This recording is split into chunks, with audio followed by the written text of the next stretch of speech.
ধর্ষকেরা বোনটির উপরে নির্মমভাবে অত্যাচার করেছিল বলেই তো আজ সকলের ঘুম ভাঙলো, আজ সকলেই জাগ্রত হলো। কিন্তু কেন এই ডাক্তার বোনটিকে নির্মমভাবে বলি হয়ে তবে সমাজকে জাগ্রত করতে হলো? এটা কি অনেক আগে হওয়া যেত না? অকালে এই অভয়াদের প্রাণ যাওয়ার আগেই কি এইগুলো বন্ধ করা যায় না? কিন্তু সেটা কিভাবে?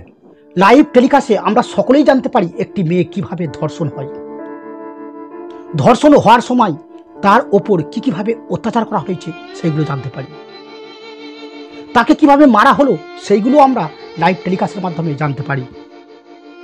কিন্তু শুধু জানতে পারি না যে সেই ধর্ষকের কি শাস্তি হয়, তারা কি আদৌ শাস্তি পায়, সেইগুলো জানতে পারি না বলেই কিন্তু আজকের সমাজে মুখোশের আড়ালে লুকিয়ে থাকা ধর্ষকেরা আবার নতুন করে নতুন অভয়াকে টার্গেট করার সাহস পায়। তাহলে আমাদের এখন কি করা উচিত? আমার মতে লাইভ টেলিকাস্টে যেমন ধর্ষিতার ঘটনা দেখানো হয়, ঠিক ওইরূপ ধর্ষকের শাস্তিও দেখানো হোক। লাইভে দেখানো হোক ধর্ষকের এক একটি লোককে প্লাস দিয়ে উপড়ে তুলে নেওয়া হচ্ছে, মেরে তার শরীরের প্রতিটি হাড়কে ভাঙা হচ্ছে, তারপর শেষে তাকে ফাঁসি দেওয়া হচ্ছে। এই দৃশ্য দেখে যেমন ধর্ষিতার পরিবার শান্তি পাবে, ঠিক ওইরূপ সমাজে মুখোশের আড়ালে লুকিয়ে থাকা ধর্ষকের রক্ত হিম হয়ে যাবে।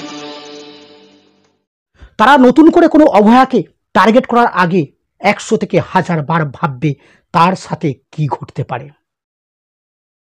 না জানি এর ফলে কত নারী অভয়া হওয়ার আগেই বেঁচে যাবে। হ্যাঁ দাদা, আমিও তোমার সাথে একমত।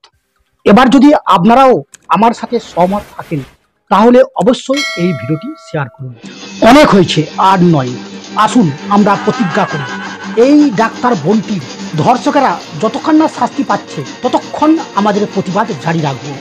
আর গ্রাম কিংবা শহর যেখানেই অভয়ারা ধর্ষিতা হবে সেই ধর্ষকের শাস্তির দাবিতে আমরা গর্জে উঠব।